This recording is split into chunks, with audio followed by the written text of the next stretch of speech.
Soif de culture. Soif de culture. Soif de culture, le balado agricole présenté par Soleno. Animé par Richard Boussinotte. Bonjour, bienvenue à ce balado agricole Soleno, Soif de culture. Aujourd'hui, je reçois le docteur Jean Caron, professeur, chercheur, physique et hydrodynamique des sols dans le département des sols et de génie agroalimentaire de l'Université Laval. On va en apprendre beaucoup, croyez-moi.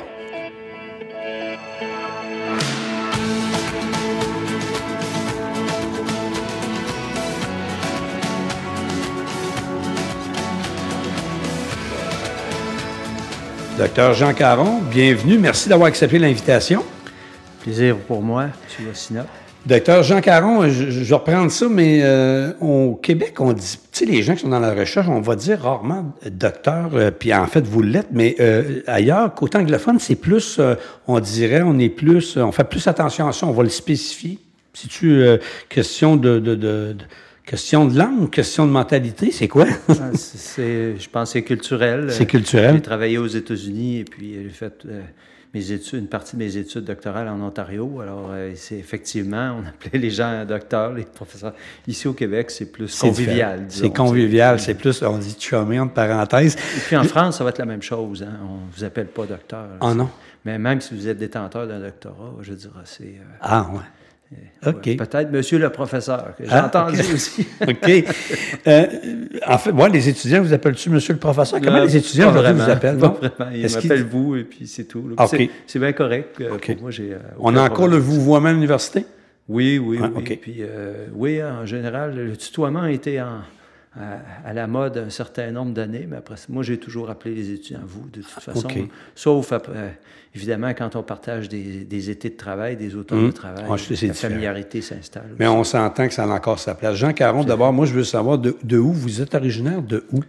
Je suis venu au monde dans la paroisse des Saints-Martyrs canadiens à Québec. À Québec. En 1960. Et puis, mais mon père était originaire de Saint-Aubert-de-Lillette. Et puis ma mère de la Malbaie. Alors assez rapidement, dans l'enfance, mon père était arpenteur géomètre, puis on possédait encore la terre à bois là-bas, du grand-père. Alors, je retournais régulièrement dans le coin. Puis une partie du début de ma carrière professionnelle s'est faite là. Et puis après ça, je suis revenu vers les grands centres parce que l'attrait pour l'emploi. Oui, c'est ça. Mais juste pour notre auditoire, parce que quand vous m'aviez dit ça, votre grand-père est à Saint-Aubert. Moi, je viens du même village, je ne le savais pas. Puis là, après ça, puis votre grand-père aussi est entrepreneur. Oui, le grand-père était... il y avait un petit bout de terre là, qui restait. Puis son cousin en avait une aussi. Puis une partie, évidemment, des Carons sont établis aux Trois-Saumons. Fait qu'il y a plein de parentés dans le coin qui avaient des terres. Mais mon grand-père avait des lots forestiers. Puis il était entrepreneur en construction aussi. Fait que il a travaillé beaucoup à la rénovation puis à la construction du bâtiment religieux, en fait, dans le Bas-Saint-Laurent, puis à Québec. Également. Lui et son père. Là. Jean Caron, on dit dans votre bio, la vocation scientifique de Jean Caron s'est dessinée dès l'enfance parce que vous aviez des gens dans votre entourage également qui avaient une certaine formation. Vous avez une bonne éducation, bien entendu, mais ça a commencé jeune, ce goût de la recherche? Ou...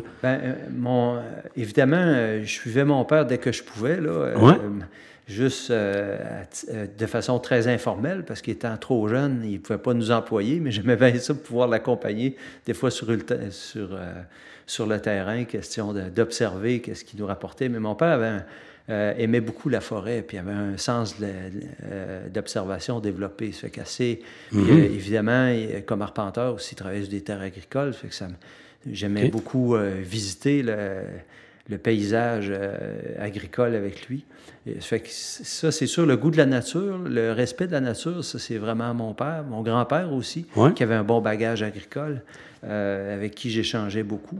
Puis mon grand-père maternel, lui, de son côté, pour gagner ses études, avait été horticulteur. Fait que, quand même. Dans la famille, ça faisait partie de la culture un peu. Là, non, mais des fois, on dit c'est pas loin. Il y a toujours un lien. On cherche toujours le lien. Fait qu'il y avait quand même des liens. Puis là, vous avez développé plus tard ce goût de la recherche et de l'agriculture, bien entendu. Oui, puis j'avais un oncle aussi qui était chercheur. Ça fait que lui, il nous faisait toujours partager un peu ses connaissances, ses résultats de recherche. Ça fait que c'était quand même passionnant de le voir aller. Tu sais. Ça fait qu'on s'inspire, on se construit à partir de différents modèles. Hein. Ça fait qu'on aimerait savoir les qualités de toutes ces personnes-là. C'est ce que vous aviez marqué, je l'avais souligné tantôt, on se construit à partir de différents modèles. Fait que des fois, on dit, lui, on prend d'un, on prend de l'autre. C'est un peu ça, c'est un petit peu ça. C'est un peu ça. Puis après ça, plus tard, évidemment, au niveau doctoral, quelqu'un qui a été très inspirant pour moi, c'est Dave Elric, qui est maintenant décédé, là, qui était un chercheur à Guelph, en Ontario. Puis, je sais pas, il y avait vraiment une chimie. Physiquement, il ressemblait à mon père en termes d'attitude, etc. Mais en même temps, il était très... c'était quelqu'un qui était très passionné par ce qu'il faisait. Hein. Ça fait que ça a eu un effet d'entraînement, ça, c'est certain. Et lui, c'est un spécialiste de l'hydrodynamique. Là. Puis hydrodynamique, peut-être pour expliquer aux gens, parce qu'on a des gens qui nous écoutent, puis tu sais, des fois, ils ont toujours un intérêt, mais c'est pas tout le monde qui connaît l'agriculture, tu sais, à hydrodynamique. D'abord, disons, l'hydrodynamique réfère au mouvement de l'eau. L'hydrodynamique des sols, c'est au mouvement de l'eau dans le sol. Alors, c'est un mécanisme fondamental pour le stress de la plante, pour le drainage, pour l'érosion, etc. Fait que comprendre ces mécanismes-là, ça fait partie du travail d'un physicien du sol. Fait qu'un physicien du sol va s'intéresser principalement à la physique des choses, et puis ces dernières années, surtout à la santé physique des sols qu'on observe et qui, dans certains cas, se détériore ou même est déjà dégradé, là, en fait. Et puis, un physicien du sol va s'intéresser soit aux mouvements de chaleur, les mouvements thermiques, le gel, dégel, par exemple, les mouvements des gaz, parce que la plante respire, évidemment, les microbes respirent. Alors, il faut qu'il y ait des bons échanges gazeux entre l'atmosphère et puis la zone racinaire. Et puis, finalement, le mouvement de l'eau. Il faut qu'il y ait une recharge, une infiltration de l'eau. Et puis, une recharge de l'aquifère profond, c'est-à-dire de la nappe phréatique qui est dans le sol. Il faut qu'il y ait du drainage aussi pour en éliminer une partie, là, parce que des fois, le rabattement de la nappe n'est pas suffisamment rapide pour assurer une bonne productivité ou une bonne circulation sur les sols. Fait que les physiciens du sol vont s'intéresser à ça et aussi à la réponse mécanique du sol lui-même, la compaction notamment. Quel va être l'effet de l'équipement lourd, par exemple, sur la densité du sol. Ça, on va y revenir tantôt. Je rappelle mon invité à Soif de culture Solano, en fait, c'est Jean Caron, docteur Jean Caron, professeur chercheur à l'Université Laval. Jean Caron, vous êtes arrivé en 92 du côté de l'Université Laval, puis vous avez dirigé des projets de recherche d'envergure en étudiant l'aération des sols, entre autres. Ça, c'est un de vos premiers projets, ça, au début, ou c'est-tu? En fait, ça va être le premier projet important là, qu'on va avoir grâce à un programme Synergie qui existait à l'époque, et puis une première étudiante qui s'appelait Suzanne Allaire, où est-ce qu'on, dans une expérience de culture en pot, on avait en fait fabriqué tout un paquet de milieux artificiels, et puis avec toutes sortes de biomasses. Et puis on avait mesuré plein de paramètres, beaucoup du côté chimie du sol, quelques-uns du côté physique associés à l'aération, comme notamment un indicateur qui s'appelait la diffusion des gaz. Et puis, c'était des essais dans lesquels on a essayé de mettre en relation qu'est-ce qui influençait plus la réponse de la culture. Puis, essentiellement, on a obtenu 2 paramètres, l'azote et puis la diffusion des gaz. Alors, on était un peu surpris de la chose, étant donné que je pense qu'on avait mesuré jusqu'à 150 différents paramètres. Là. Quand même. Puis, ça fait que c'est ce qui a donné naissance à une première série de travaux qui s'est échelonnée sur peut-être une dizaine d'années, où est-ce qu'on s'est intéressé à l'aération dans les milieux organiques, dans les substrats organiques qu'on utilise pour la production horticole. Je voyais ici, on dit, quand vous avez fait, en fait, l'aération des sols, on a remarqué à quel point les plantes réagissent au stress hydrique. Oui, en fait, on a travaillé en irrigation. On a eu un gros programme de recherche avec une compagnie qui s'appelait Orto. Oui. Et puis des partenaires industriels dans le domaine de la fraise puis la canneberge. Puis ça a permis à une grosse équipe de travailler sur, de la période, en fait, à peu près 2008 jusqu'à 2015, sur l'irrigation des cultures. La fraise, la canneberge, le maïs grain et puis l'amande en Californie, l'étui également. On a travaillé dans les sols organiques aussi. D'ailleurs, je veux juste spécifier pour nos auditeurs, Ortho, vous êtes en arrière de tout ça au départ. Là. Vous avez travaillé fort là-dedans. Là. Avec un étudiant gradué. Là. On a fondé ça en 2002 avec un étudiant gradué qui est aujourd'hui le président de la compagnie, là, Jocelyn Boudreau. OK. Et puis, ça a commencé 2 ans auparavant dans le sous-sol, là, puis on échangeait avec Jocelyn, qui était à l'époque étudiant gradué, sur la possibilité de mettre ça en marché éventuellement s'il y avait une découverte. Fait que ça s'est fait avec des ressources externes au contexte universitaire, mais après ça, les recherches d'application se sont déroulées à l'université avec des investissements importants. Puis maintenant, la compagnie, peu de gens le savent, mais une bonne partie de la gestion de l'irrigation de précision en Californie se fait à partir du Québec. Là. Du Québec. Et puis par un petit groupe d'employés, en fait, peut-être. Ortho compte une 60aine d'employés. Si je vais en Californie voir des producteurs de fraises, Jean Caron, le nom Jean Caron résonne. Bien, peut-être plus, parce que ça fait quand même un certain nombre d'années que je ne suis plus sur le territoire, mais Ortho, certainement. Ortho, pour eux autres, c'est très signifiant. Là. Parce qu'elle domine, en fait, le marché de l'irrigation de précision. C'est à peu près 95 %. Là. Quand même. C'est très significatif. Puis là, on arrive aux États-Unis, donc on est une petite entreprise ici, dont vous étiez à la tête, si on veut, en fait, dans les chercheurs, tout ça. Puis là, on arrive aux États-Unis, puis on prend presque le contrôle du marché là-bas de l'irrigation, parce qu'il y en avait d'autres aussi, mais vous avez arrivé avec quelque chose qui était innovant. C'est ça qui est la différence aussi. Oui, bien en fait, l'originalité d'Ortho, c'était d'avoir vraiment simplifié des choses qui étaient complexes. Hein. Fait que moi, j'ai agi comme vice-président recherche pendant un certain nombre d'années, avant de quitter en 2018, là, parce que c'était quand même une charge. Là, puis la compagnie se développait, puis avait besoin de quelqu'un à temps plein. Alors, j'ai quitté à ce moment-là la compagnie, puis maintenant, elle continue d'évoluer là, dans le contexte. Là. Puis, juste pour conclure, exemple, avec Ortho et l'irrigation, cela, ça emmenait en fait, évidemment, des rendements significatifs, puis importants également aussi avec le système que vous avez mis en place.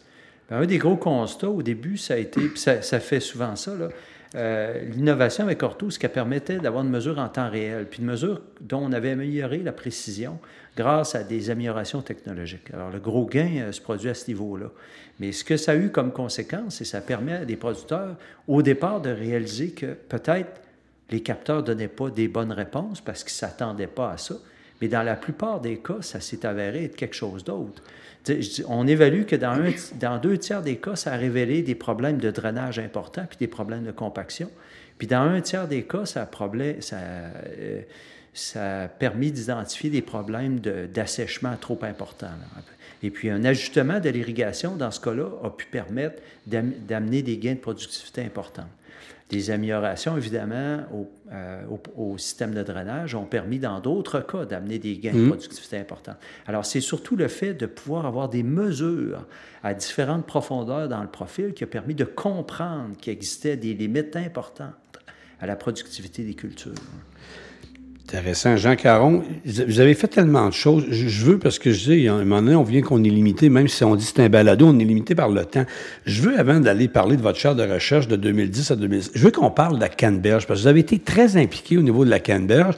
Si j'avance aujourd'hui, je dis le Québec est quoi? Le 2e maintenant producteur en quantité de canneberge versus le Wisconsin. Est-ce que je suis correct avec ça ou pas? Écoutez, j'ai pas les statistiques. Avec moins de sol, avec moins de terre. J'ai pas les statistiques de cette année. C'est sûr qu'il y a moins de superficie au Québec qu'au Wisconsin. Par contre, en termes de volume total, je pense que le Québec est encore 2e. Est passé 4e à peu près en 2006-2007 à maintenant 2e État, province productrice en Amérique du Nord, parce que la canneberge est essentiellement, à part le Chili, est exclusivement produite en Amérique du Nord. Et puis, en termes de rendement à l'hectare, c'est le Québec qui domine. Puis en termes de qualité également.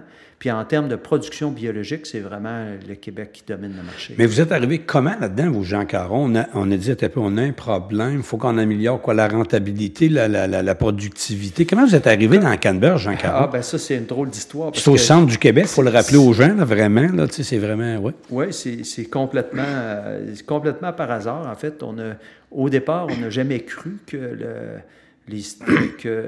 y aurait des problèmes d'irrigation dans canneberge. Et puis un jour, 3 producteurs de canneberge sont venus me voir à l'Université Laval. Ils avaient acheté des systèmes Ortho. Puis, il voulait s'en servir pour améliorer l'irrigation de la canneberge. Alors, il y avait Pierre Fortier, Sébastien Bélanger, puis Pierre Côté à l'époque. Et puis, il m'avait dit, nous, on est... là, il était venu me voir, puis il avait dit, on a acheté des systèmes ortho, puis on aimerait maintenant les utiliser, puis on aimerait ça, faire des expériences avec l'Université Laval pour essayer d'améliorer les rendements là-dedans, parce qu'on pense que la canneberge était influencée par ça. Alors, je leur avais répondu, je me souviens, j'aurais répondu à l'époque, écoutez, je pense que vous avez 10 jours pour vous faire rembourser, parce que je pense pas que la canneberge réponde à l'irrigation. Ça fait que là, ça les avait un peu brusqué. Il avait dit, écoutez, nous, on croit à l'inverse. J'ai dit, en tout cas, au moins, je vous aurais avisé de cette situation-là. Et puis, on avait fait les premières séries d'expériences chez les 3 producteurs. Et puis, quand les premiers résultats sont rentrés, là, on avait appliqué les régies d'irrigation typiques qu'on retrouvait au Massachusetts, qui étaient à ce moment-là les recommandations qu'un expert externe leur faisait.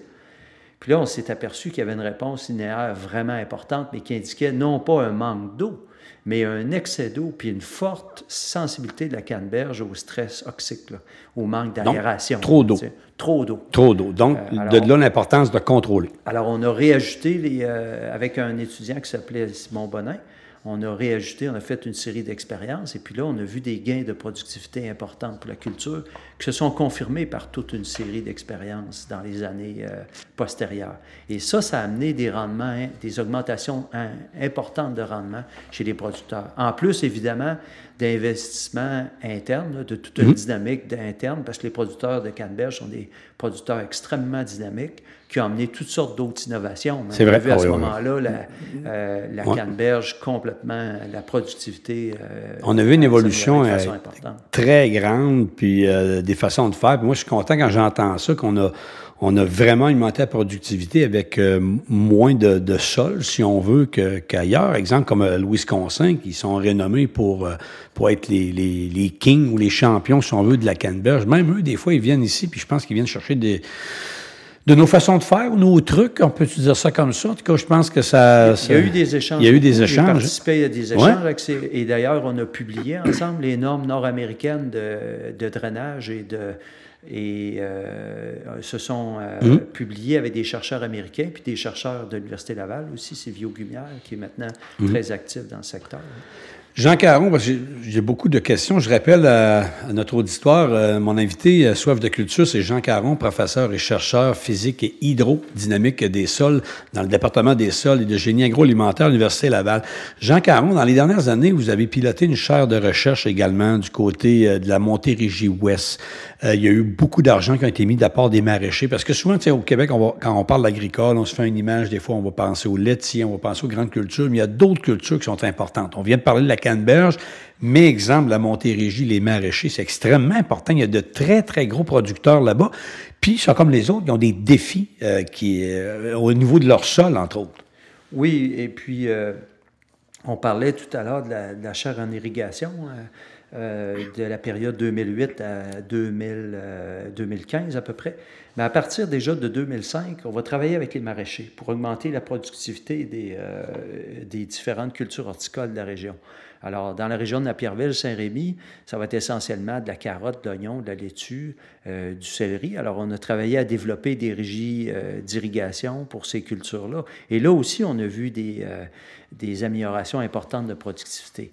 Mais le grand constat qu'on a fait, par contre, c'est que pour ajouter les régies d'irrigation, il faut avoir une bonne caractérisation du sol aussi dans lequel on produit. Parce que là aussi, il y a des gains de productivité à aller chercher pour identifier justement des limites de drainage, des limites d'aération.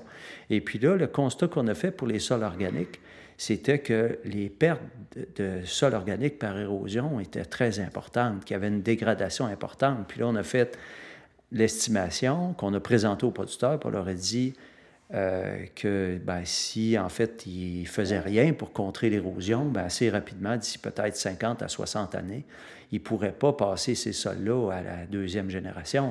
Il y a un phénomène naturel, c'est qu'à tous les ans, je pense qu'ils en perdent un petit peu. C'est un peu comme une tourbière. C'est un petit peu, on peut-tu faire une image comme ça? En fait, ce sont au départ des tourbières, qui ont été mises en culture, qui ont été drainées, qui ont été chaulées, qui ont été déboisées. Et puis après ça, qu'on a remis en culture, qu'on a mis en culture une première fois. Et puis ça, qu'est-ce que ça a comme effet? C'est de déclencher une oxydation de la matière organique, parce que vous faites rentrer de l'air, vous rajoutez de l'azote aussi, vous remontez le pH. Ça fait qu'à ce moment-là, le sol va commencer à se dégrader. Et c'est un sol extrêmement léger, beaucoup plus léger qu'une terre minérale. Ça fait qu'à ce moment-là, il devient très sensible à l'érosion éolienne. Dès qu'il y a un peu de vent, qui sèche, bien, il va se faire emporter. Alors, on évalue qu'il perd environ 2 cm en moyenne par année. Mais la beauté de ça, on termine maintenant la chaire en conservation, là, on s'aperçoit qu'il pourrait grandement réduire ces pertes-là là, par notamment l'utilisation de brise-vent, ce qu'il savait déjà, mais excepté qu'on n'avait pas assez d'informations pour savoir où les localiser, où les diriger, d'où venaient les vents dominants, jusqu'où était l'effet attendu. Ça, on a pu quantifier ça grâce à la chaire. Puis en ce moment, on est en train d'élaborer les derniers modèles par satellite pour arriver à réduire cette érosion-là, pour leur donner des outils concrets pour agir en conservation. Puis une haie brise-vent, Jean Caron, je pense que c'est quelque chose qui peut quand même profiter assez vite. On dit-tu quoi, au bout de 10 ans, c'est vraiment efficace ou moins que ça? Parce que c'est selon les plantes, c'est selon... Bonne question. Parce que l'efficacité de brise-vent, évidemment, va dépendre de plusieurs facteurs. Puis je ne suis pas un expert de la question. Là. Il y a des experts pour ces questions-là. Mais le grand principe, c'est que ça va prendre environ 3 types de plantes. Là. Puis ça va prendre un brise-vent qui est ouvert à peu près à 50 pour permettre un certain passage du vent. Il doit ralentir la vitesse du vent, mais il ne doit pas créer une turbulence parce qu'on s'en aperçoit tout près des forêts. Là, des fois, il faut mettre une petite ligne de brise-vent pour briser la zone de turbulence parce que sinon, là, ça tourne en arrière et puis à ce moment-là, au contraire, ça accélère l'assèchement puis l'érosion. Fait qu'il y a un petit... C'est un art de faire un bon brise-vent. Quand même, hein? On penserait pas ça. Hein? On va planter ça, puis on pense que...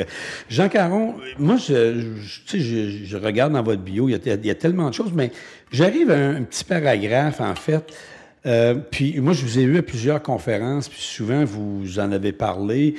Puis je vais lire ici, c'est marqué, il fait d'ailleurs remarquer que partout sur la planète, les sols sont fatigués. Avec la population mondiale qui augmente, on va devoir produire avec nos sols, produire plus avec nos sols. Alors, comment on va faire? Parce que ça, c'est tout un défi. Je vous entends souvent dire à des places, puis je vous ai vu dans une conférence sortir une photo quand même choc avec un dinosaure qui disait, regarde, non, mais c'est parce que ça marque l'imaginaire. Voyez-vous, je m'en rappelle, parce que... Puis je pense que vous sonnez une sonnette d'alarme. On est au courant, les gens qui produisent sont au courant, mais comment ils peuvent faire? Tu sais, c'est là, parce qu'on peut pas baisser les rendements, il faut produire, il y a une pression qui fait qu'on doit livrer de la marchandise. Comment on va faire ça pour améliorer nos sols? Ça, c'est un problème qu'on entend tous les semaines presque dans les nouvelles agricoles. Oui, en fait, on ne peut pas dire qu'on n'est pas conscient du problème. Je pense que le ministère a fait des gros efforts avec la caravane de santé des sols pour sensibiliser les producteurs à cette situation-là. Soleno, je pense, offrait des formations en drainage, sensibiliser les gens à l'importance de décrire le profil. Dans les années 90, il y avait des gros efforts, puis il y avait des observatoires de santé des sols. La plupart ont disparu. On a fait un recensement récent et la plupart ont disparu. Alors, évidemment, on réagit à ce qu'on voit. Hein? Alors, quand on ne voit plus, par exemple, de parcelles comparées pour montrer à quoi ça ressemble un champ de maïs grain, par exemple, pas de rotation, versus, ou juste avec une rotation maïs-soya, versus un champ avec une rotation, par exemple, 2-3 ans en fourragère ou en céréales grainées une année, suivi de maïs grain et de soya, par exemple. Bien, si on n'a pas des parcelles de démonstration, ce qu'on pourrait appeler des parcelles monuments, pour montrer à quoi ça peut ressembler. Dans le long terme, on est en train un peu de travailler sans inventaire. C'est comme si la santé publique disait qu'il faut faire quelque chose pour la COVID, mais on ne sait pas s'il y en a, puis on ne sait pas aller où. Ça va être très difficile d'agir. Bien, dans ce cas-là, c'est un peu la même chose.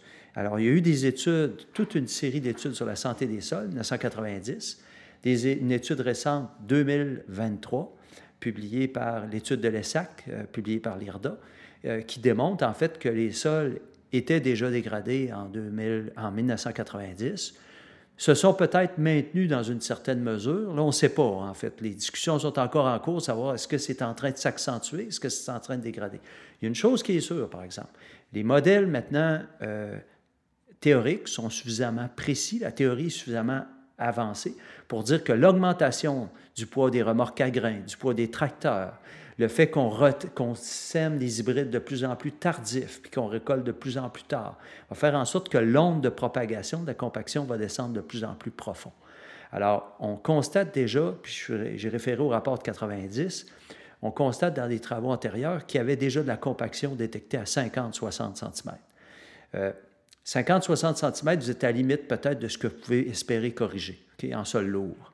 Et puis peut-être pas en sol léger, là, on pourrait descendre peut-être même jusqu'à 90 cm avec certains types d'appareils. Là. Mais en même temps, si vous êtes rendu en sol lourd à 80-90 cm de compaction, là, ça va être problématique. Là. Fait que ce qu'on prédit, c'est qu'au fur et à mesure qu'on va augmenter le poids des équipements, bien, à ce moment-là, le risque que ça se compacte en profondeur va augmenter. Et vous n'avez pas besoin d'avoir une couche compacte très épaisse pour que ça ait un fort impact sur le drainage, puis que ça force l'eau à rester en surface du sol, sauf vis-à-vis des drains. Puis à ce moment-là, ça ennoie l'ensemble de la zone de culture, sauf celle au-dessus des drains.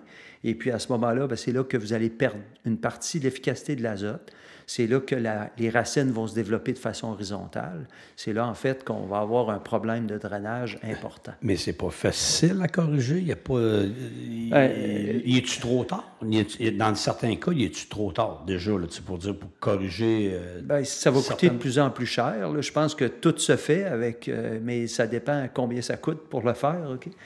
On travaille actuellement. D'ailleurs, Soleno travaille sur certaines solutions. On a travaillé dans le cadre de la chaire aussi à d'autres solutions, où est-ce qu'on regardait, par exemple, là, ce que l'agroforesterie, ce que des bandes de saules pouvaient faire. Et ça, on est arrivé à corriger le drainage jusqu'à une bonne profondeur. Le problème, évidemment, puis tout le monde va le soulever, si vous plantez du saule, à un moment donné, le saule va rentrer dans un drain. Ça fait que c'est sûr que ça ne sera pas idéal. Ça fait qu'on pense ramener des haies serait une façon. Là, on essaie d'autres techniques qui seraient plus compatibles avec le modèle classique de production agricole. Ce qui est sûr, c'est que les rotations de long terme aussi, il y a des études de long terme qui ont été publiées notamment par la station de recherche de Harrow d'Agriculture Canada dans le sud-ouest de l'Ontario, qui ont montré que les rotations régulières avec de la céréale grainée, par exemple, ou avec 2 années de plantes fourragères, du maïs grain, du soya, okay, vont maintenir l'état naturel du sol très près de son état perturbé, alors que la rotation continue, classique, maïs-soya, qui d'un point de vue physique du sol n'est pas une rotation, là, va amener une accélération, pas une accélération, mais va continuer d'amener une baisse de la matière organique, puis va faire en sorte que le sol va rester compact. Pourquoi vous dites que ce n'est pas une rotation? Parce que c'est dans la même famille des plantes ou non? Non, c'est juste d'un point de vue physique du sol. Ça veut dire, tu sais, les rotations vont avoir plusieurs effets.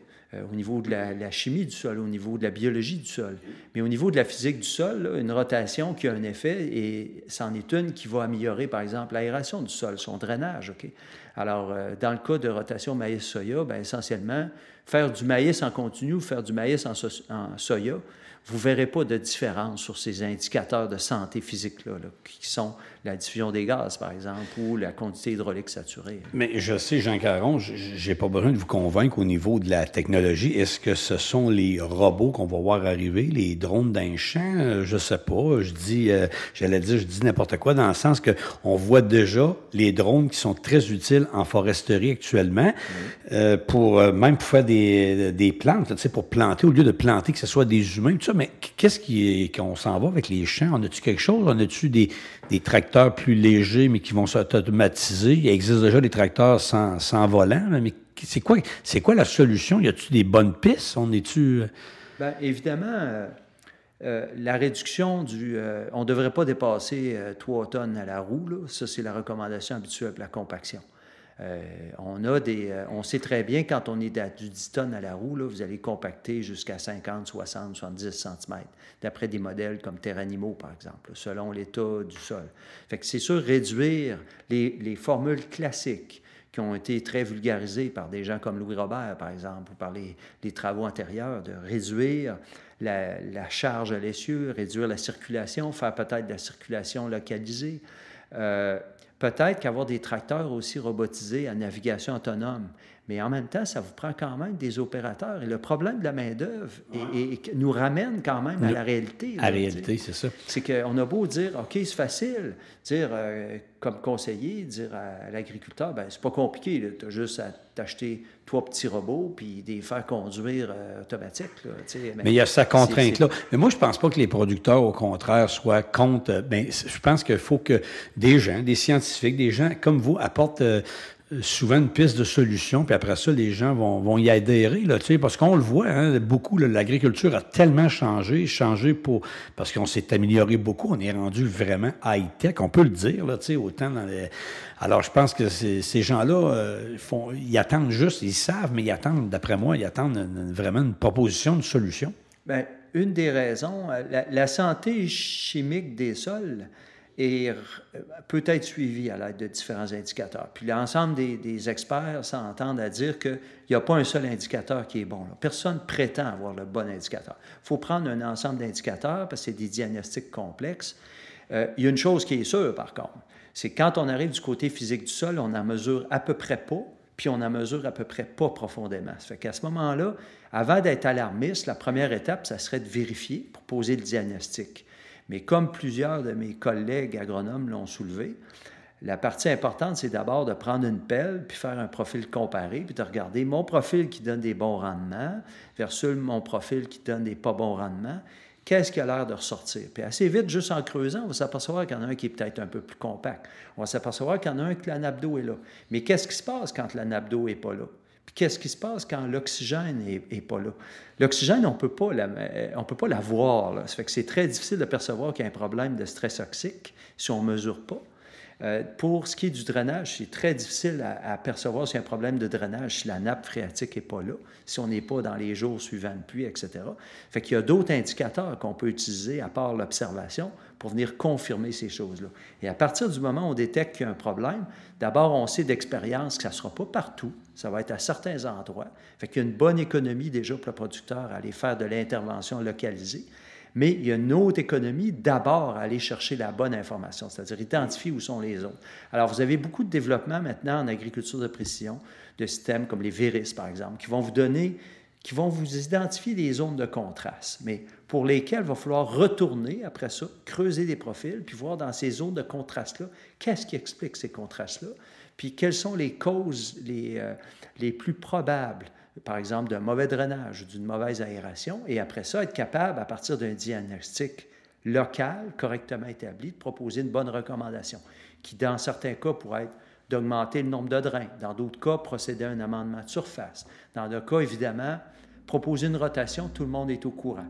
Et ce qu'on sait, c'est que les engrais verts, par exemple, ou les rotations, c'est-à-dire juste les engrais verts ou juste la rotation, entre guillemets, maïs-soya ne sera pas suffisante. Mais je vous entends, Jean Caron, mais qui fait ça? Parce que tous ces tests-là, tu sais, quand on regarde ça aujourd'hui, aussi un producteur ou une productrice agricole, ils doivent en savoir des choses, c'est incroyable.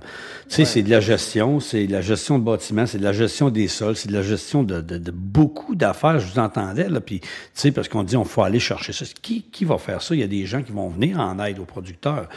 C'est-tu des agronomes? C'est-tu des normalement, c'est le rôle de l'agronome, avec une formation adéquate.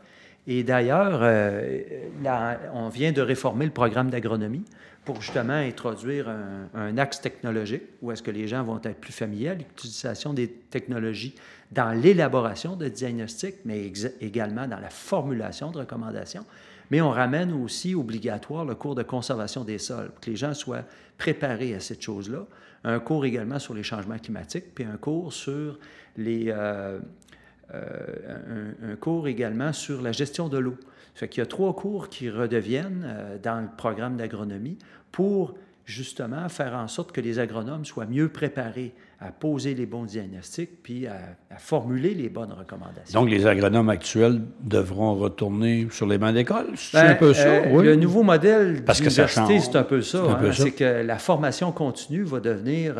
Les analphabètes de demain seront ceux qui auront perdu la capacité d'apprendre. Hein. C'est Alvin Toffler qui nous disait ça dans la 3e vague. Okay? Et puis, alors ça veut dire pour nous... L'idée que dans notre alma mater, on a reçu une formation puis qu'elle est bonne indéfiniment, c'est faux. Là. Notre métier va tellement... Il va falloir être sans arrêt. Et d'ailleurs, à l'Ordre des agronomes, vous êtes forcés d'aller en formation continue régulièrement. Là. Vous devez avoir un nombre minimum d'heures en formation continue pour conserver votre droit de pratique vis-à-vis des actes réservés. Moi, je le vois là, depuis 25 ans chez Solano, je le vois comment ça a évolué, comment ça a changé et comment... J'en reviens pas comment est-ce qu'un producteur ou une productrice doit savoir énormément de choses maintenant parce que, tu sais, on est vraiment... Tu sais, avant, on disait, on appelait ça, on on disait que ce sont des cultivateurs qui cultivent dans tel rang. Mais aujourd'hui, c'est pas ça. Ce sont des entrepreneurs, ce sont des producteurs, productrices, et c'est le rendement, puis c'est évidemment le rendement, puis c'est toujours ça, puis on comprend tout ça. On est ailleurs, puis solide pour ça. Bien, c'est un très bon point, parce que quand justement on a fait la réforme du programme, j'ai chapeauté le groupe de réflexion là, sur l'agriculture de précision, puis l'agriculture numérique, en fait. Et puis là, ce qui est ressorti, parce qu'on a eu des gens, des chercheurs, des intervenants, des agriculteurs, des agronomes de terrain. Puis là, on leur a demandé quels étaient les problèmes vis-à-vis de ça, puis comment la formation devait être adaptée pour répondre aux besoins de changement dans la matière.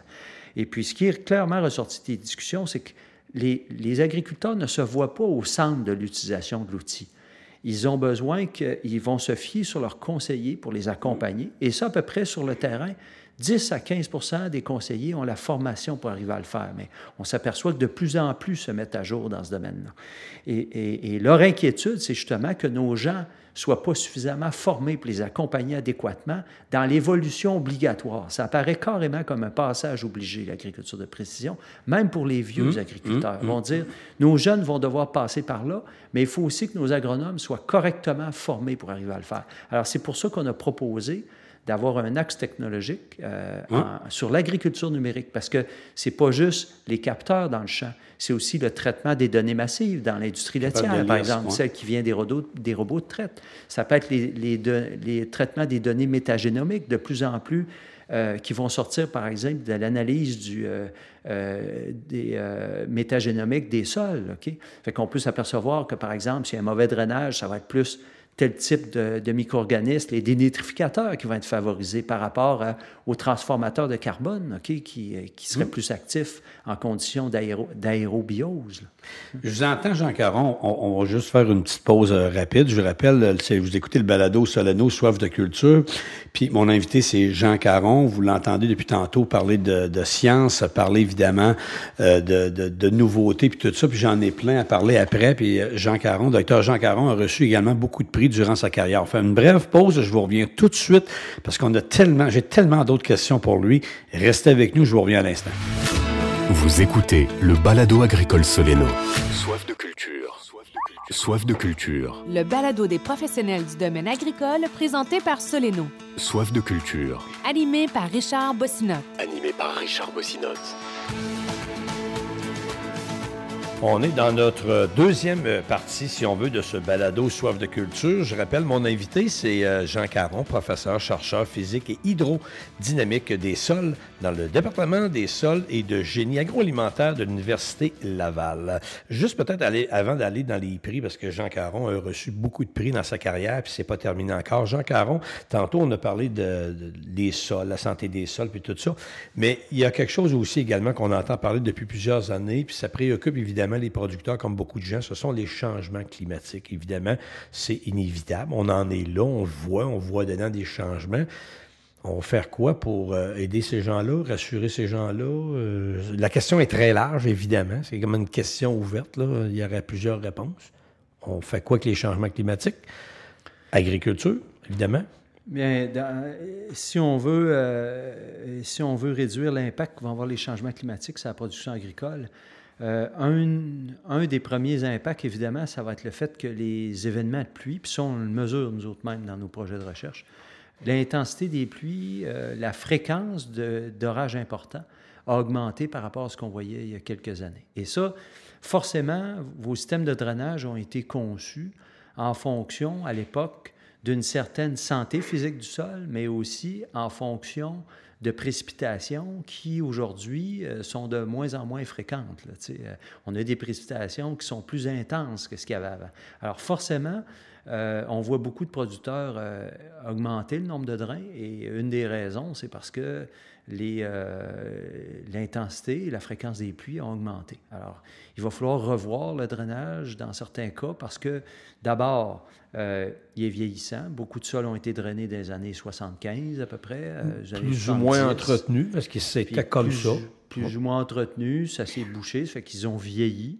Certains sont écrasés maintenant, certains collecteurs se sont peut-être remplis aussi. Ça fait que l'efficacité a peut-être réduite, ça fait que doit être revu. Deuxièmement, la santé physique a évolué. Okay? Alors, dans les années 90, on a un constat de dégradation, mais le poids des tracteurs en 70 était beaucoup moindre que ce qu'il y a aujourd'hui. Ça fait que, comme il n'y a pas eu vraiment de suivi en profondeur de ce qui se passait, parce qu'on fait de moins en moins de plans de drainage avec une caractérisation des sols, bien, il y a un problème là, qu'on ne voit peut-être pas. Là. Ça fait qu'une des autres explications, puis c'est ce qu'on a constaté dans les inventaires de dégradation de sol qu'on a fait en Montérégie, bien, en fait, il y avait quand même des limites importantes au drainage qui pouvaient être causées par des horizons compacts dans le profil.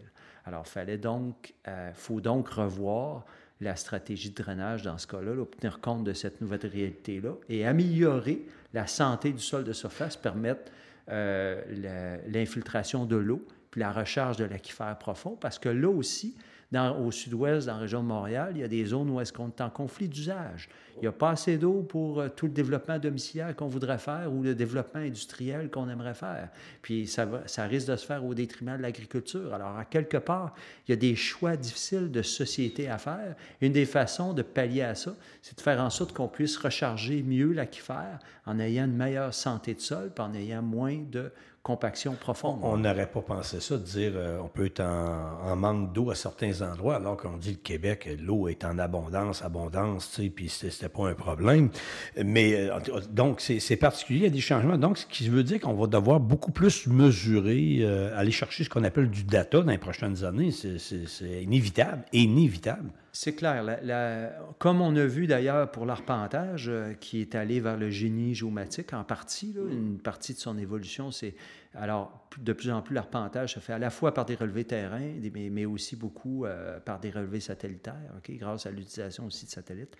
Il y a l'agronomie va évoluer dans ce sens-là, le recours à des drones, le recours à des capteurs GPS, etc. Un autre aspect des changements climatiques qui est important de réaliser, c'est que, et puis ça, on s'en souciait moins dans le passé, un puissant gaz qui contribue au réchauffement climatique, c'est l'azote. C'est le N2O, l'oxyde nitreux, une des formes de l'azote. Et le problème, c'est quand on a un sol compact, les microbes, les racines vont cesser de pousser s'il manque d'oxygène dans le sol, mais les microbes, eux, vont utiliser les nitrates pour respirer, puis vont produire du N2 ou du N2O. Dans une proportion à peu près 10 pour 1 ou 9 pour 1, à peu près 9 N2 pour 1 N2O. Et ce N2O-là va être dégagé dans l'atmosphère et puis il a un effet réchauffant 300 fois plus important que le CO2. Parce qu'il ne peut pas aller dans le sol. Parce que, en fait, le nitrate, au lieu de rester sous forme nitrate puis d'être prélevé par la plante, il est respiré par le microbe. Fait qu'à ce moment-là, il s'en va dans l'air. Fait que ça veut dire moins de nitrate pour le plant, mais en même temps, plus de N2O dans l'atmosphère. Ça fait qu'il y a une perte d'efficacité de l'azote. Alors, c'est pour ça qu'on voit souvent des sols compacts être surfertilisés. Parce qu'on sait, qu'on observe qu'en rajoutant de l'azote, à ce moment-là, on va venir compenser très partiellement pour l'effet de la compaction. On peut compenser ça par quoi, l'azote? En fait, si on aérait mieux le sol, si le sol au départ a une meilleure structure, on va pouvoir avoir des meilleurs rendements avec des taux de fertilisation moindres. Puis d'ailleurs, les travaux à l'IRDA faits par Marcel Giroux à l'époque, dans les années 2005, montraient que l'arrière-effet associé à des rotations fournissait à peu près, on obtenait le rendement optimum du maïs grain à peu près à 130 kg d'azote à l'hectare. Alors que si on était en rotation continue, entre guillemets, maïs-soya, bien là, ça prenait environ 200 kg à l'hectare pour obtenir le rendement maximum. Donc, un arrière-effet d'à peu près 70 kg à l'hectare qui provient peut-être d'une partie de la minéralisation d'organique, mais peut-être aussi du fait qu'il y a une moins bonne santé de sol, puis il y en a plus qui est respiré, et qui va, dans ce cas-là, contribuer au changement climatique. Et les gouvernements partout dans le monde tentent de réduire l'utilisation d'azote pour éviter l'émission d'oxyde nitreux dans les cultures. Alors, il y a beaucoup de programmes de recherche qui regardent cette émission. Donc, il y a beaucoup de changements qui vont continuer de se faire au niveau de la production, au niveau de l'agriculture, ça va de soi. Jean Caron, je rappelle mon invité, Jean Caron, professeur, chercheur à l'Université Laval. Jean Caron, vous avez eu, durant votre carrière, écoutez, jusqu'à 34 récompenses quand même. Alors, c'est tout à votre honneur.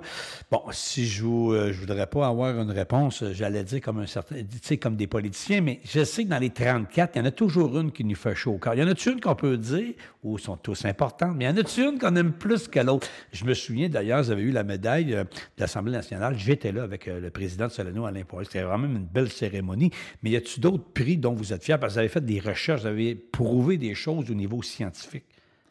Bien, écoutez, d'abord, plusieurs prix là-dedans sont des prix d'équipe, hein, parce qu'il ne faut pas oublier une chose, c'est pas Jean Caron tout seul, il y a toute une équipe, j'ai à peu près 20-25 personnes, puis je les remercie publiquement aujourd'hui. Là.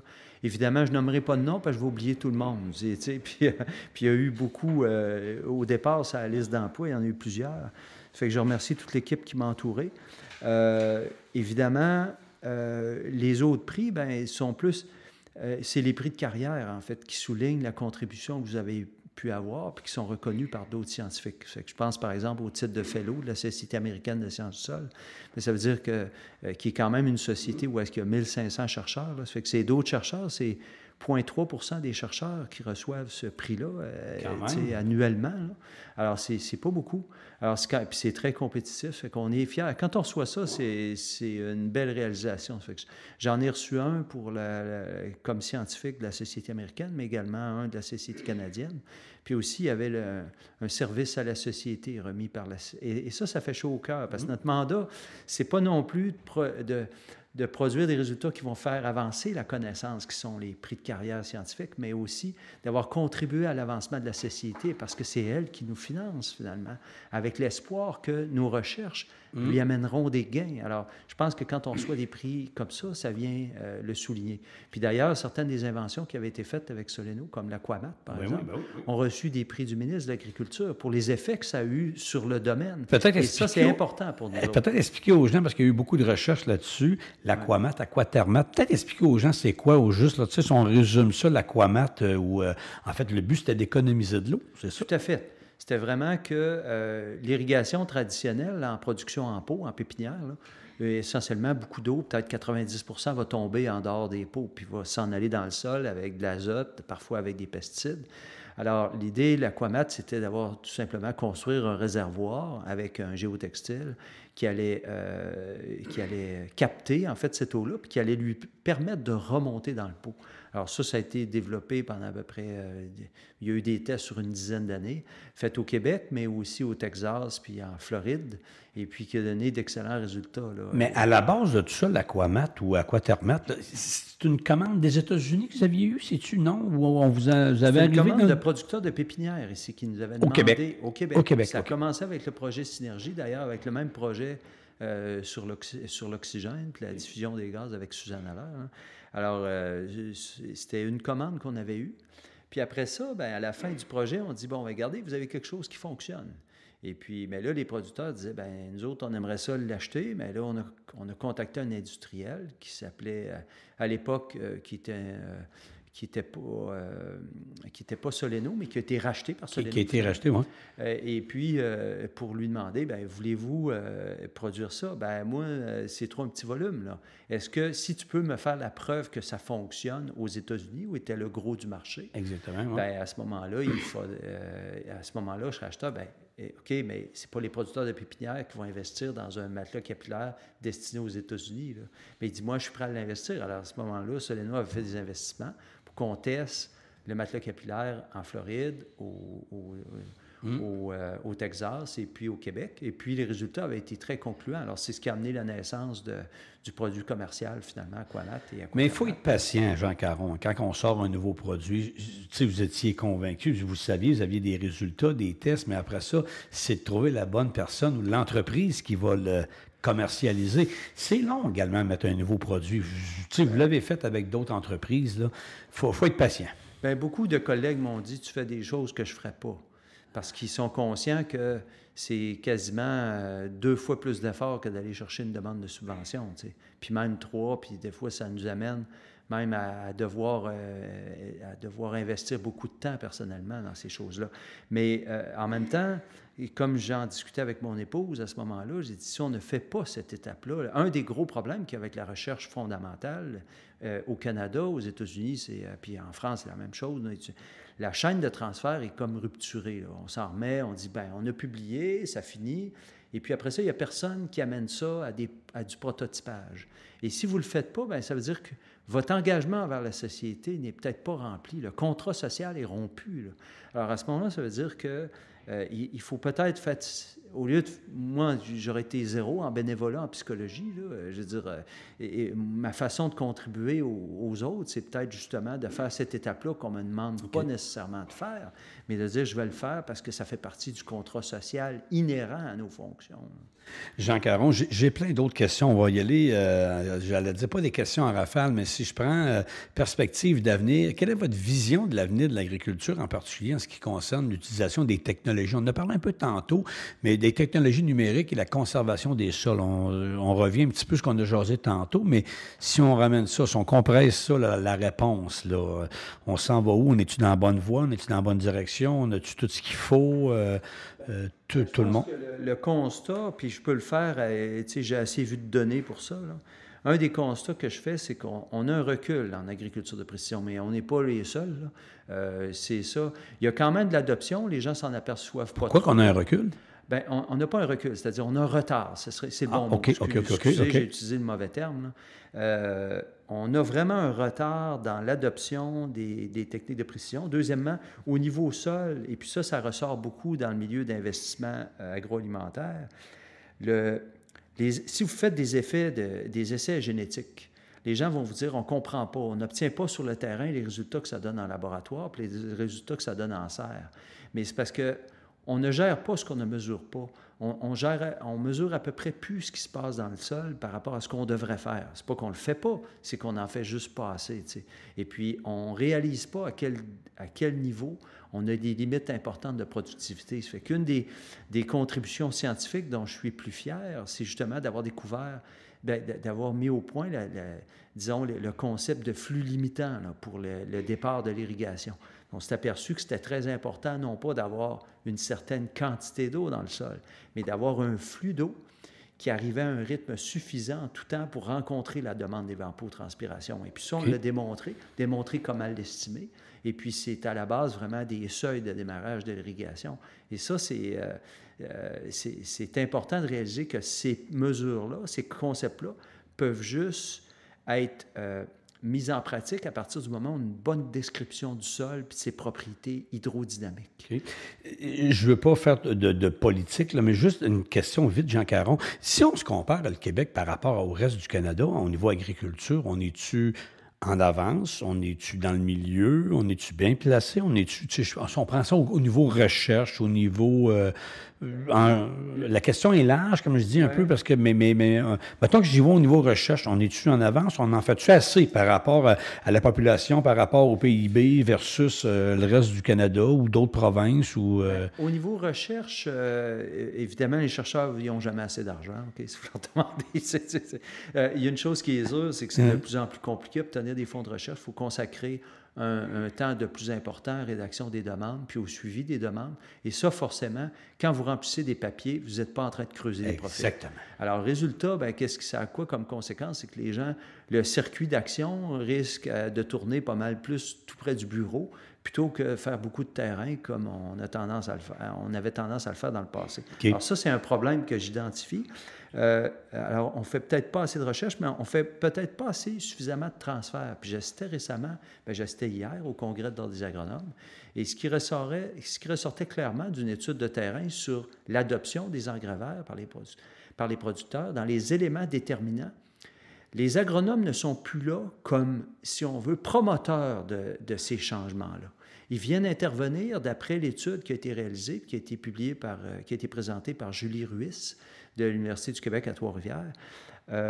Ces données montraient que l'agronome n'intervenait que dans la phase d'adoption et de transfert, c'est-à-dire à partir du moment où la décision est prise par le producteur d'adopter le changement. Et ça, la chaîne d'adoption à ce moment-là durait à peu près 14 à 15 ans.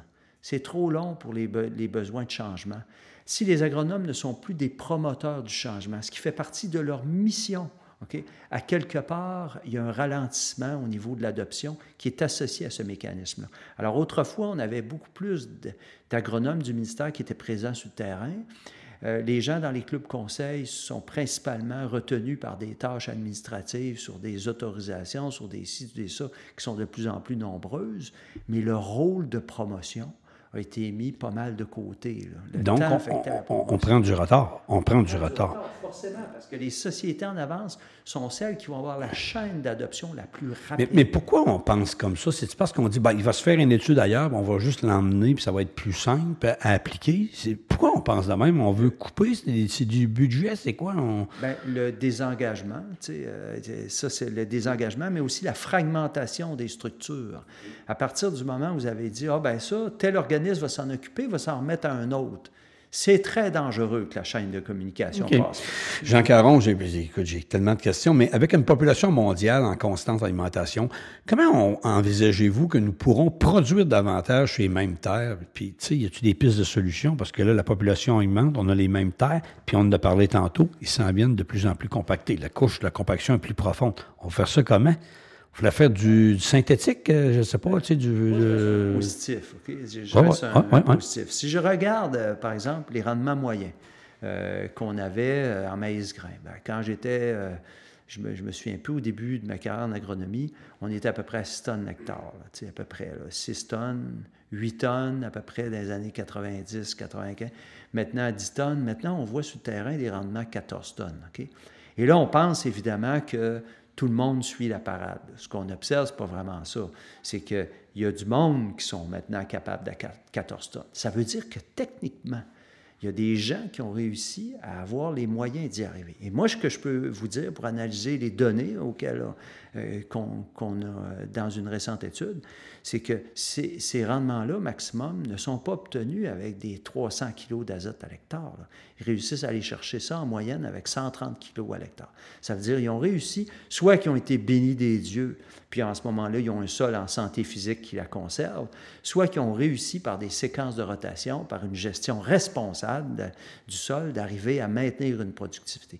Et je crois, d'après les indicateurs qu'on a, que c'est possible de continuer à augmenter la productivité à l'hectare avec des quantités réduites d'azote, avec des pratiques plus responsables. Puis là, je vous entends, Jean Caron, ça veut dire que s'il y a des gens qui sont capables de le faire, c'est parce qu'eux autres, ils adhèrent plus vite aux nouvelles technologies, ils adhèrent plus vite au modernisme, façon de parler. Il y a de ça, mais au départ, quand on interviewe ces gens-là, souvent, au départ, il y a une vision d'entreprise qui est là. Hein.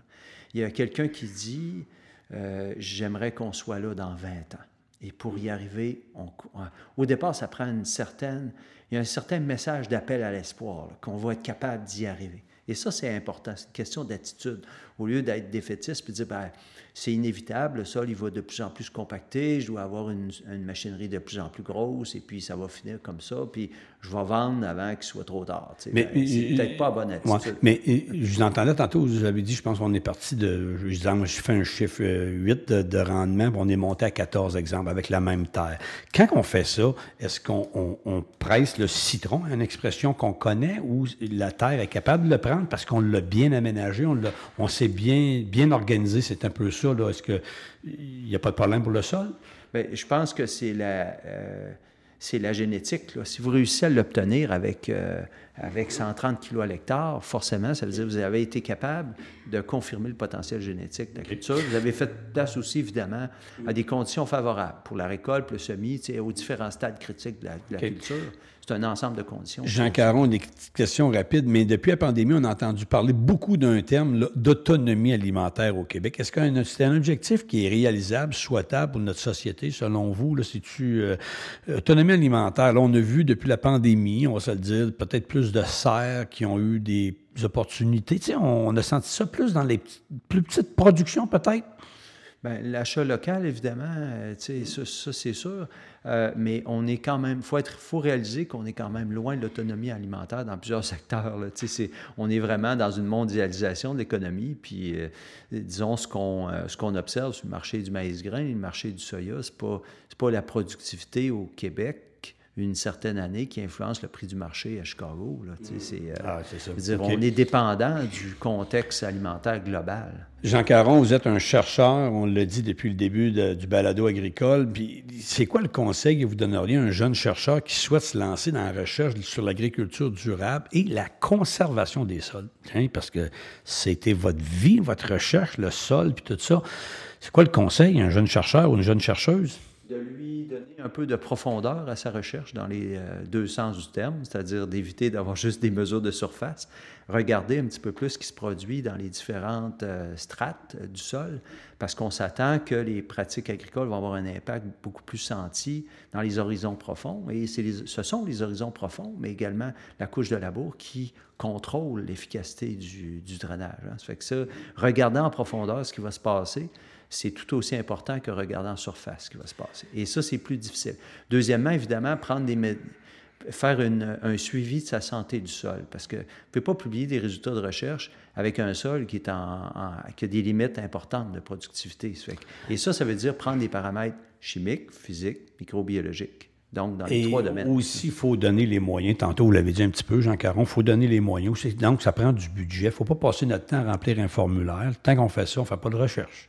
Oui, puis aussi, quand je parlais de profondeur dans sa recherche, c'est comme on demande aux agriculteurs, bien, pour le chercheur, il faut qu'il y ait une vision de long terme aussi, de où est-ce qu'il voudrait, comment il voudrait contribuer à la société, comment y arriver, quels sont les points de recherche importants à prioriser pour contribuer davantage. Je pense que Jean Caron va devoir faire une suite à un moment donné. J'ai encore beaucoup de questions. Écoutez, avec toute j'allais dire, toute votre biographie. Là, actuellement, Jean Caron, au moment où on se parle, là, vous êtes dans quoi actuellement? Là? Parce que c'est sûr, un chercheur, ça a toujours de quoi chercher, ça le dit. On cherche quoi?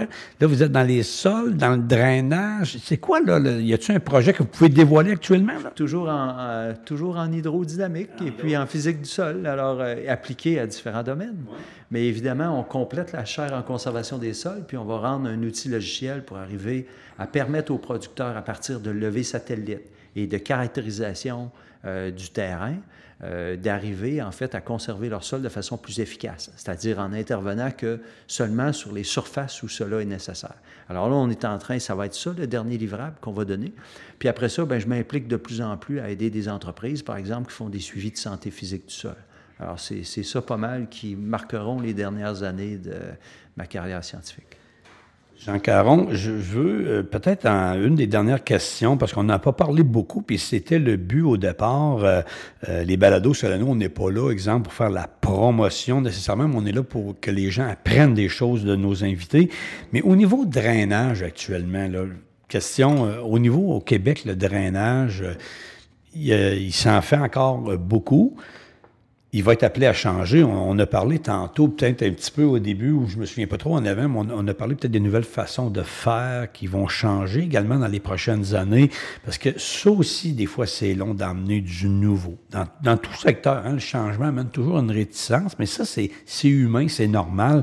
On parlait peut-être là, de faire ça différemment dans les champs. On a parlé je vais essayer de faire une image pour les gens qui écoutent, là, comme des petits regards dans les champs, comme des regards qu'on appelle dans la construction de routes, là, des rues, si on veut, un petit peu des regards, puis là, on pourrait mettre de quoi là-dedans? Là, juste imaginer ça, non? On peut-tu... Bien, écoutez, je suis un peu hésitant à en parler parce que on attend, évidemment, c'est des résultats qui vont s'observer sur plusieurs années. Ça fait que, en ondes, c'est un peu délicat, là, parce qu'on n'est pas rendu à l'étape. Mais il y a des recherches qui se font pour trouver d'autres solutions que, par exemple, juste des rotations fourragères, parce que, évidemment, ça reste de mise. Le recours à des rotations complémentaires seront nécessaires et ça veut dire essayer de trouver, pour les producteurs de grains, d'essayer de trouver d'autres scénarios pour valoriser, pour introduire plus de diversité dans la rotation. Alors ça c'est nécessaire. Je pense que Soleno travaille avec l'Université Laval et avec un autre professeur sur une autre façon d'essayer d'améliorer le drainage dans les sols compacts, parce que le sous-solage, dans certains cas, peut donner des résultats variables. Fait qu'on compare différentes solutions. Fait que je pense que les premières années pourront nous apporter des réponses là-dessus. Mais c'est sûr qu'il faut regarder à corriger la compaction profonde parce que les améliorations de surface vont avoir relativement peu d'impact là-dessus. Ce sont les systèmes racinaires profonds qui risquent d'influencer ça, ou des modifications du profil par des travaux de solage, par l'ajout de drains complémentaires ou par d'autres interventions qui sont en développement actuellement. Donc, Jean Caron, la retraite, c'est pas pour tout de suite. C'est pas parce que, je l'ai dit tantôt, un chercheur, ça cherche toujours. On veut toujours essayer de comprendre, trouver des nouvelles solutions, rendre la vie plus facile aux gens, quoi. Forcément, je vieillis comme tout le monde. Alors, il va falloir que j'y pense un jour, là, mais il y a encore des projets pour quelques années afin de livrer mon mandat. Jean Caron, je termine parce que vous avez formé plusieurs étudiants, puis aujourd'hui, c'est le fun de voir qu'il y en a qui ont parti des entreprises, d'autres sont comme vous, j'imagine, il y en a qui ont pris le chemin de la recherche parce qu'on peut prendre le chemin d'enseigner, mais il y en a d'autres qui vont faire plus de la recherche, un peu comme dans la médecine. Donc, vous en avez formé plusieurs. Vous devez être content, fier aujourd'hui. Ah, ça, c'est mon élève. D'ailleurs, vous avez un élève qui est chez nous, chez Soleno. Entre autres, il y a Morane Béliveau qui est là. C'est une de vos élèves. Oui, tout à fait. Je l'ai formé avec d'autres professeurs, mais oui, c'est ça. Je me souviens plus. J'ai pas les dernières données à jour, là, mais je vais peut-être avoir formé...